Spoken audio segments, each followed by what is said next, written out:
Welcome back to Pixels Past, the show where we dust off the cartridges of the video games that shaped our childhoods and, let's be honest, our adulthoods too. I'm Nick, and I've got my co-host here with me as usual. I'm Tristan, and today we're getting a little muddy, and a lot of nostalgia is coming my way because I played this game as a kid. It was my third, dude, I checked. It was my third Nintendo game ever. You And checked? Where did you go to check? I asked my mom, I go, do you remember when you bought me a Nintendo? No joke. Nintendo, you bought me, it came with Mario, right? Yeah. Yes. And I go, remember, what was the second game? And my dad, we had my dad, she goes, it was Commando. I don't even remember Commando. And he goes, and you had this bike game. That was the next game we bought you. I'm like, okay, that's it. Excitebike. So there you go. That's what we're talking about today. When did you ask her that? Recently? It was last week because my sister finally got married, right? She's Yeah. dating this guy for a long time, and we all got together. And that's That's, when it that's a all came out. different show.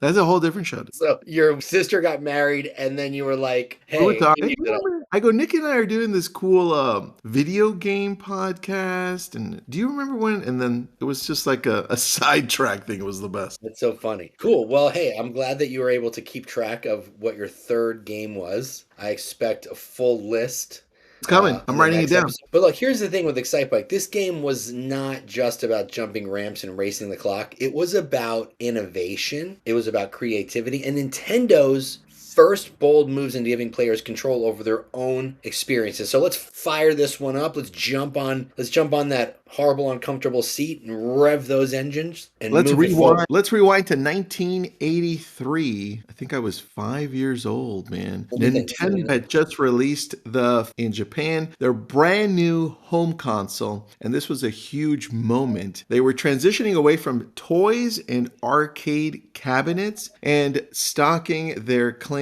into the living room. Yeah, but listen, here's the thing. To make it work, they needed titles that weren't just fun. They had to be fast, flashy, and they had to be memorable. That's the most important. So the pressure was on to show off what the con could do, and that's where the idea for Excitebike started revving its engine up. Now enter Shigeru Miyamoto, the creative force behind Donkey Kong, Mario, and basically the Mount Rushmore of video games. At the time, he wanted to experiment with speed, not just the visual illusion of it, but how it felt to the player. But here's the fun twist. Shirigu, I always mess his name up. Let me start that over. Yeah. Shigeru. Is it Shigeru? Yeah, it's Shigeru, not Shigeru. Miyamoto wasn't a biker. In fact, he had no motocross experience at all. He didn't even grow up riding dirt bikes or tweaking engines in a garage. Instead, like a true visionary, he got the idea from simply watching motocross on TV. Sounds like me. That's where I get all of my experience. I'm like, let's watch something. That's where I get all of the interests. I just watch the TV because I don't want to leave the house. That's right. He was captivated by not just the racing itself, but by the theatrics. The way the riders launched into the air, their bodies tilting mid-flight, and then boom! Crashes, pileups, glorious failures, and much of the succession that happened. It was a visual drama, and I think that tension is the piece that gets me. And as I was reading this, it felt like it was the same thing for him, man. Yeah, that's what really clicked with him. He wasn't trying to make a simulation of motocross. He wanted to capture the feeling of it. He wanted to capture adrenaline, the pure chaos, that fine line between control and disaster. You weren't just racing the clock, you were battling gravity, momentum, and your own nerves, really, to be honest. It's so Miyamoto, right? Always more interested in the emotional experience than the technical realism. For him, it was never about making the bike accurate. It was about making the crashes fun, the jumps rewarding, and the learning curve addictive. I think the piece that I really enjoyed in playing it was the feeling I got, because I know we talk about it a little bit in the next few pieces, but the revving part, right? The revving and over revving, that really made the difference for me in this game. Yeah, because what made Excitebike special, it didn't matter if you knew how to ride a motorcycle in real life. It just made everyone feel like a stunt racer, even if you were just just a 9-year-old kid like we were smashing buttons, on a beat up old controller. Technically, Excitebike was doing things no one had seen before. For starters, it used parallax scrolling to create depth in a side-scrolling environment. That layered background gave you the illusion of motion, and man, it felt like you were going so fast. It was, and for like the time, it was so innovative. It was so innovative. Honestly, I didn't even know what parallax scrolling was until I was reading this that you sent me. I was like, oh yeah, that's right. Oh yeah, I do you gotta remember look it up. and then there was pseudo 3D track layout. By the way, I didn't even know what that was either. You had multiple. Well, pseudo 3D. A pseudo anything is like it's not really 3D. It just has the illusion that it's 3D Yeah. because the screen was kind of tilted. It wasn't straight forward. It kind of like You could see the multiple lanes, and then you could shift left or right across them. I think that's what gave it that feeling. Something I think we take for granted now, but back then, man, that was pretty sweet because I had to shift over to the left or to the right because if I didn't, my motorcycle would slide on mud or slow down on mud. Remember? yeah. Oh, I remember. They also had what they called temperature mechanics. I mean, basically overheating. If you used too much turbo, your bike overheated. You had to pull over, That's it. cool off. Yeah, those little arrows for a speed boost, and just like chill out. And that added layer of strategy was something that most racing games didn't have. Like, first of all, this is the issue I have with Excitebike. Even though it was super cool, like, what kind of bike overheats when you? I mean, you got to get a new bike. Dude, I didn't know anything about bikes, so I was totally into it. I was like, Don't ride the bikes that will overheat. You got an issue there. And we haven't even talked about the crown jewel. At least what I thought the crown jewel was mode. Yeah, the Excitebike track editor was one of the first level editors ever made for a console game. Players could build their own racetracks using ramps, hurdles, and mud pits, and so much more, and they would race on them, dude. Like, so innovative, so ahead of its time to have user interaction like that. Think of what they do now in Fortnite, Roblox, where you have all of these younger people building out their own maps and design, and they get paid for this stuff, dude. Can you imagine if back then they had that and we were building out these cool Excitebike maps?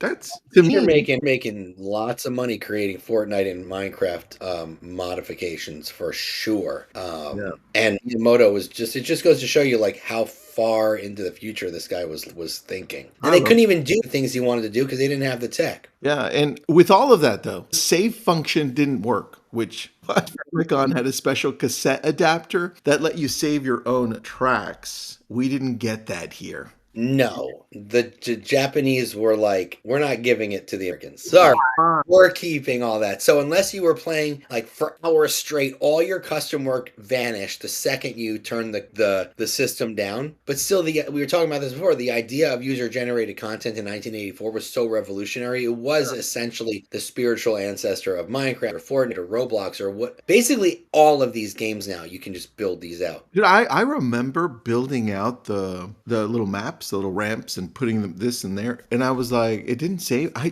just remembered it. I was like, and then I stopped doing it because it was like so temporary. I was like, I'm not.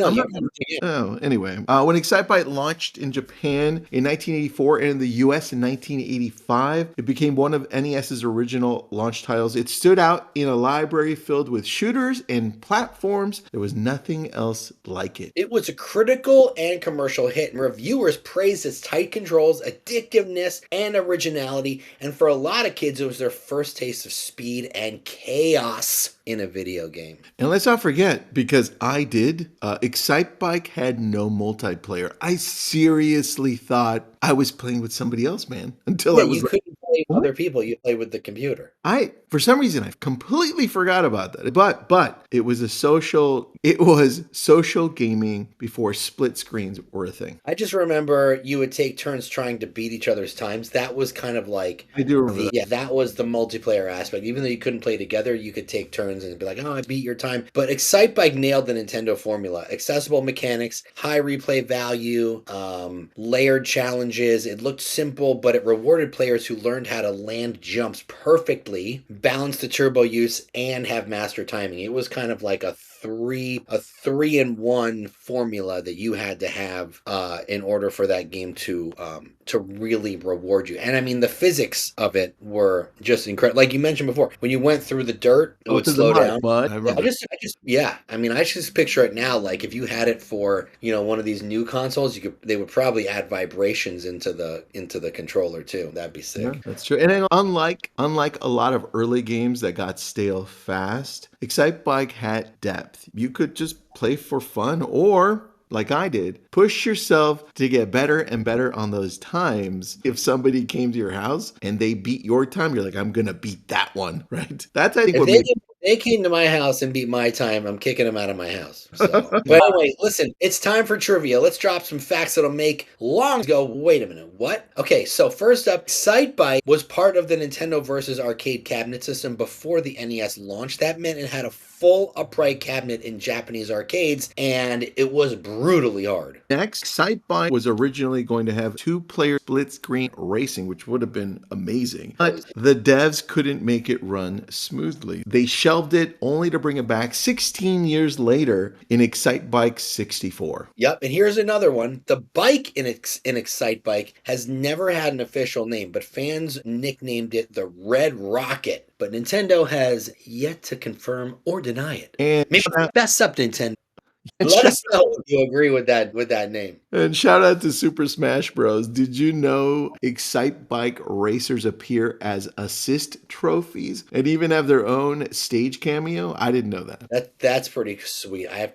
We should probably do Super Smash Brothers next. Because that's a cool piece of trivia. So in 2000, Nintendo released Excitebike 64 for the Nintendo 64, bringing full 3D graphics and a fresh take while staying true to the original core design. And then in 2007, we got Excite Truck and Excite Bots on the Wii. And I can be honest with you, I don't remember that one. But I think they went too far with Excite items. It's just like, yeah, like Excite, I don't know, Excite Coffee, Excite Burgers, Excite. You can Excite put. coffee would be great. I like Excite Coffee. I would drink Excite coffee. Me too. Even more recently, the Excitebike Arena track in Mario Kart 8, I do remember that with Deluxe, brought the series back with retro flair, ramps, bumps, turbo arrows, and all. And at the end of the day, Excitebike lives on not just in reboots, but in spirit. It was a pioneer. It was a quiet innovator. A game that let kids become track engineers, designers, racers, and daredevils all at once. And that's our checkered flag. Excitebike may look simple now, but it was a massive leap for what games could be. And it deserves a spot in the Hall of Fame 8-bit. Oh, wait. It deserves a spot in the Hall of 8-bit fame. That's a tongue twister. If you like this deep dive, hit that subscribe button. Leave us a review. It really helps us.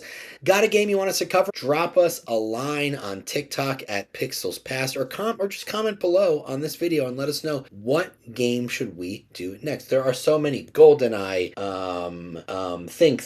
think. Now I'm drawing. Minecraft is also great too, right? Even though it's old, but it still has that pixel look. And then Pac-Man. I love Pac-Man. I don't know the history of Pac-Man. The list goes on and on and on. Until next time, keep your wheels spinning and your pixels flying. All right, everybody. Have a great day. We'll see you on the next one.